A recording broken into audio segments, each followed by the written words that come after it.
வணக்கம். இது on time செய்திகள். நாட்டின் நீர்நிலைகள் வற்றி போகும் அபாயம். அனர்த்த முகாமைத்துவ நிலையம் எச்சரிக்கை.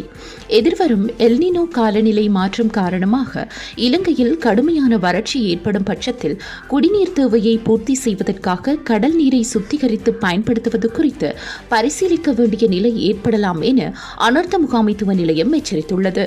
கொழும்பில் நடைபெற்ற ஊடகவியலாளர் சந்திப்பில் கலந்து கொண்டு கருத்து வெளியிட்ட அனர்த்த முகாமைத்துவ நிலையத்தின் மேலதிக செயலாளர் KGP தர்மதிலக இம்முறை எதிர்பார்க்கப்படும் எல்னினோ நிலைமை முன்னெப்போதும் இல்லாத வகையில் மிக கடுமையாக இருக்கக்கூடும் என தெரிவித்தார்.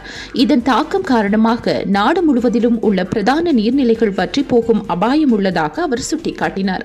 தற்போதைய நிலையை எதிர்கொள்வதற்கு முன்கூட்டியே தயாராக வேண்டியதன் அவசியத்தை வலியுறுத்திய அவர் அவசர காலங்களில் குடிநீர் விநியோகத்திற்காக தேசிய அனர்த்த முகாமைத்துவ சேவை மையத்திடம் உள்ள நீர் விநியோக வாகனங்களின் எண்ணிக்கை குறைவாகவே உள்ளது என்றும் குறிப்பிட்டார். அத்துடன் நாங்கள் இதற்கு முன்னர் இப்படியொரு எல்னினோ நிலைமையை கேள்விப்பட்டதில்லை. இதற்காக நாம் பெருமளவில் தயாராக வேண்டியிருக்கும். பொதுவாக மழைக்காலத்தில் தேசிய அனர்த்த முகாமைத்துவ சேவை மையத்தின் மூலம் ஒரு மாதத்திற்கு நாடு முழுவதுக்கும் எம்மால் நீர் விநியோகம் செய்ய முடியும். ஆனால் இந்த எல்னினோ நிலைமை ஏற்பட்டால் பெருமளவில் நீரை விநியோகிப்பதற்கு தற்போதுள்ள நீர் விநியோக வாகனங்கள் போதுமானதாக இருக்காது. நீர்நிலைகள் முற்றாக வற்றி போகக்கூடும் என்பதால் நீரை பெற்றுக்கொள்வதற்கு கூட ஆதாரங்கள் இல்லாமல் போகலாம். அத்தகைய சூழ்நிலையில் கடல் நீரை சுத்திகரித்து விநியோகிப்பது குறித்தும் நாம் பரிசீலிக்க வேண்டும் என தெரிவித்தார். இதேவேளை கடந்த 10 ஆண்டுகளில் இல்லாத அளவிலான பலத்த எல்னினோ நிலைமை ஏற்படுவதற்கான சாத்தியக்கூறுகள் குறித்து உலக வானிலை அமைப்பு ஏற்கனவே எச்சரித்துள்ளது.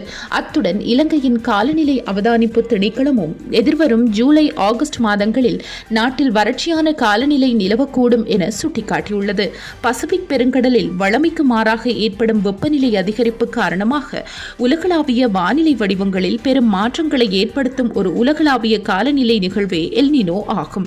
இந்த எல்னினோ தாக்கத்தினால் இலங்கை, இந்தியா மற்றும் ஆஸ்திரேலியா போன்ற நாடுகளில் வழக்கத்தை விட குறைவான மழையே பதிவாகும் என்பதுடன் கடுமையான வறட்சியும் ஏற்படக்கூடும் என கணிக்கப்பட்டுள்ளது.